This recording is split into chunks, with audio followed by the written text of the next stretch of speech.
Hey, what's up? I wanted to share some thoughts on Astrea Six-Sided Oracle. This is a game I played a little while back. I don't remember when I bought it.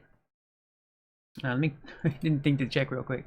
Last I played was February 1st, so I must have gotten it really recent, like in January-ish or something. And I also recently noticed that I have it on Epic Games. I'm pretty sure I got it on Epic Games after I bought it. I think at some point recently-ish they gave this away on for free on Epic Games, and I saw that and I was like, no way! Because I've been ever since I started playing, this the very first hour that I played this game. I shared it. I was like, dude, and I was always sharing it on Discord mostly, Steam a little bit too, you know, saying some stuff. But this game's amazing. I was really surprised by it, and ever since I played this, I've been trying to find other games just as good, and I have not yet. I forgot I was going to change my glasses just so I could look better and not like a hobo, but whatever. I forgot to do that, and I see better with these, so whatever. Anyways, no, I actually got like a bunch of, you know, trading card type games and stuff, because there's not many that I've found that are dice. There are dice games too.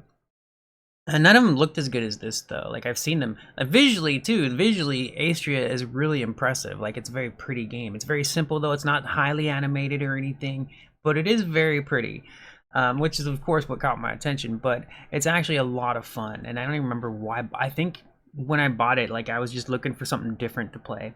And I got it really cheap too. I got it like super cheap, and I've shared that multiple times. I forgot to go look and see if it's still as cheap as it was.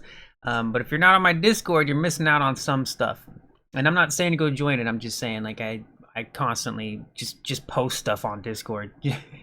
It's like my own personal like record system, man. Like, if I ever need anything, and I know it's on my Discord, you know.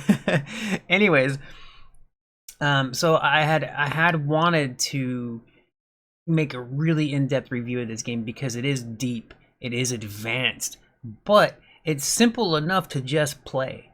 All the advanced stuff is just deeper things. It's hard to explain because it is deep, but it's easy to understand, right? Like, there's a lot of stuff going on. It's really like complicated-ish, but easy to follow, you know. I forgot how many characters there are. These are five or six different characters that you unlock as you play. You don't start, you start with the first one, which is the easiest one to play as. I even liked it more than the first two characters I unlocked. I liked the first two characters that I unlocked. I thought they were really cool, but they were a little too advanced for me. I was like, you know what, I don't really want to play that right now, but I knew I would. And I still eventually hope I go back and get max level with all of them. I think I got max level with like half of them, which didn't take too long. I have 21 hours played on the game. But each of the characters, so this is a dice game, kind of like Magic the Gathering or whatever, right? But you use dice instead of cards. Kind of. It's like a mixture, I guess. The dice is the main focus. You roll dice, kind of. I love it, dude. It's so great because I think it's a really good balance between like the RNG and strategy. It almost always feels fair to me.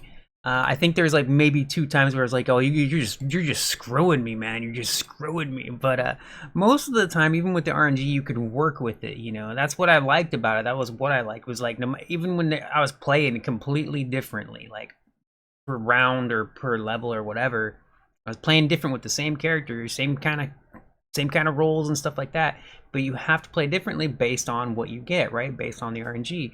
And even though I was finding myself playing differently, I was still like really enjoying it and not being completely screwed. But there were a couple times where I was like, what the hell, man? This is just pure endless bad luck.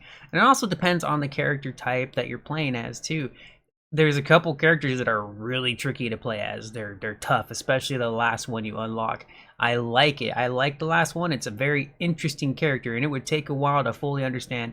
I beat the game with him once, and I haven't been back. I just haven't been in the mood. I've thought about this game a lot. I haven't returned to it. Just been playing a lot of different stuff. But I wanted to go learn how to play more with him because there was such a just multiple ways to play that one character, and they all can be played. It's just, you gotta check this game out, man. You gotta try it. Let me just read my mini review, okay?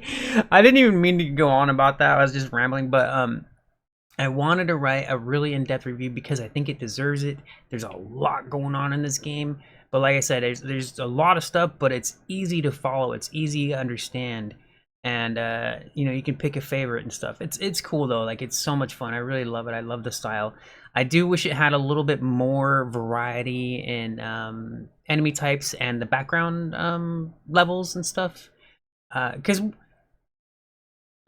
I mean, I just wish there was more to look at, is all. Because it's beautiful. It's a really beautiful game, and you kind of see the same thing the whole time. Kind of, you know, there is some variation and stuff, and it's pretty cool. But there is a lot of repeat, you know, stuff, whatever. But this game is, man, I would say it's worth full price. It is pricey though. I think it's $30, normal price, I think. But yeah, I mean, it's hard to say something like that when I know I got it really cheap. So I know I'd be willing to pay more for it, but if I don't have to, I'm not going to. That's how I am with any game though. Like, I wait for sales, man. You know, I'm like, give me a sale, man. Let's go. This one I got way too cheap. I should have bought more copies to give away. Actually, that's what I should have done. I should have bought more copies. I might do that after I record this video. Maybe go buy a couple of copies or something. Anyways, if it's still on sale cheap. All right, so very cool game. I'll read my thing for you. Sorry about that. All right, I think this is a truly excellent RNG game that balances luck with strategy very well. Each character has their own playstyle that changes the game drastically in the decisions you make and why. Their abilities and dice builds are unique from each other, and because of that, each is their own learning experience. I went over that a little bit already. Anyways, I enjoyed the story. It's good, and there's no heavy and pointless dialogue. What I mean by this specifically is it doesn't, you know, I've complained about this with all these games lately if you've seen my videos, but like, there's no heavy, it doesn't, you're not sitting there for, you know, 20 minutes to an hour just watching characters talk to each other. There's a good story, and it's simple, basic, and easy to understand and follow, and there's no filler dialogue, you know. I actually really like the story. The story pretty much just happens in the tutorial and when you beat the final boss of each. Or yeah, actually the final boss, yeah. There are 3 chapters with 1 boss for each. So 3 bosses and 3 chapters for the full game. And the replay value is excellent though. So it's, oh my gosh, time can go by so easily in this game. It's great. I found the tutorial clear and easy to follow to get started. The game does get advanced pretty quickly, but it's mostly easy to understand and experiment with. An aspect of the gameplay that I found interesting is that the longer a match goes on, the more powerful the dice you draw are. I forgot about that. I always forget about that, and then I read that I wrote this, and I'm like, oh yeah, that's pretty cool. Yeah, so, because it just depends, you know, how quickly you get through enemies, but it usually happens on the bosses. When you fight a boss, it's always going to be a longer fight than the normal fights, right? But so the longer the fight goes on, your dice and the stuff that you draw actually gets more powerful. Like, the numbers all go up and stuff. It's pretty nuts. It's cool though, and it's not overwhelming. I never found it overwhelming or like weird or anything. It just was like, wow, this is pretty cool. It's badass. It's good.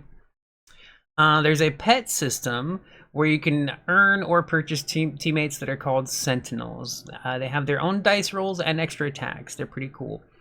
So part of that is while you're playing through the levels, you know how it's kind of got roguelike elements, right? Where you pick like a random upgrade. You know, it throws you a couple choices and you pick the one you want, right?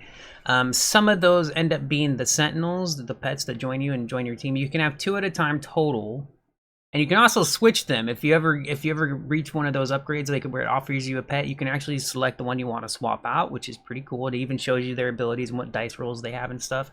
And then there's a part like where you actually go into a merchant, and there's 2 different merchants, one for like spells and then one for pets, and I forget everything. But so one of them also sells these sentinels, and you can go buy them, and then the same thing, you can swap out. Like if you already have a sentinel or 2 sentinels, you can swap out. You can pick which one you want to replace and stuff. So you either buy sentinels, the pets, or you unlock them from the RNG upgrade stuff. And they are cool. And it took, dude, I went many matches forgetting to use their dice rolls because I'm so used to just focusing on the main character. But yeah, and they kind of just become part of your character, but you still have to click on them. You have to activate them, you know, whatever.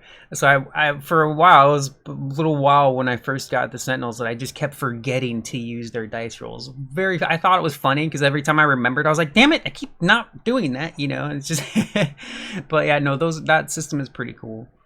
Some of the upgrade perks come with a negative effect that far outweighs the positive, and that's annoying.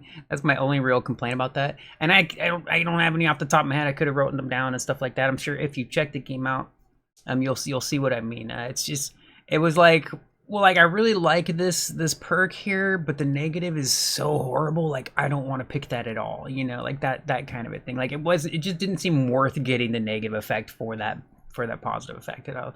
But that's not like a major thing that happened. There's a couple of them, maybe a few, you know, whatever. But there's a lot of things that you'll get that most of the upgrades are actual upgrades, and you know don't have to sacrifice anything. But there was a few where I was like, man, that's not balanced right, man. Get out of here. All right, let's see. Overall, the game is super fun and addictive. I found it so addictive, dude. I couldn't stop when I first got into it. Like that 21 hours I played was probably within like 2 days. I was like, boom, maybe a few. But you know, I was playing. I just was surprised at how much I was playing the game. It's one of my most favorite games now. One of. I started to play more trading card games, trying to find more good games like this one, and so far that has been impossible. And I've enjoyed the other games, but this one is really special and unique, as well as just pure fun. And the replay value is excellent. So like I said, I had tried to find other stuff similar to it, and I was surprised. I didn't want to play these games. I didn't want to go play these other trading card games and stuff. Like I have played Hearthstone. I've played mini games like it. I played Magic the Gathering in real life with friends in high school. I played BattleTech in high school. I played Overpowered, which was a marble game. That was my favorite one, and nobody wanted to play it, but it was my favorite one. I always wanted to play it, bastards. I think they have like a new Marvel card game too. Anyways, so I have played these in real life as well. Like I do like these games, but I didn't find myself wanting to play these for a long time. And then I played this game, and I was like, I gotta go find more game. And I knew it plays similarly to Magic the Gathering. That's why I was looking. I was looking for like other trading card game stuff, and I also ended up finding other dice-like games, but I have not picked any of the dice ones up yet. Most of them just looked too simple, like visually. Like I was just like, look, come on, man. Like this is like barely a mobile game. Like I do want to look at a pretty game. All these people that are out there saying graphics don't matter are idiots. They should just slap themselves, shut the hell up, and just stop talking. Graphics do matter. They just don't make a game good. Yeah, right? How about that? That makes sense. Graphics don't matter is just stupid. Shut the hell up. Anyways, all right. So I didn't mean to say that. Just kind of happened. Okay, my bad. I'm not trying to be rude or anything. All right. So that was it. Astrea Six-Sided Oracles. Very, very good, excellent, fun, super cool game. Check it out. I will talk to you later. Bye bye.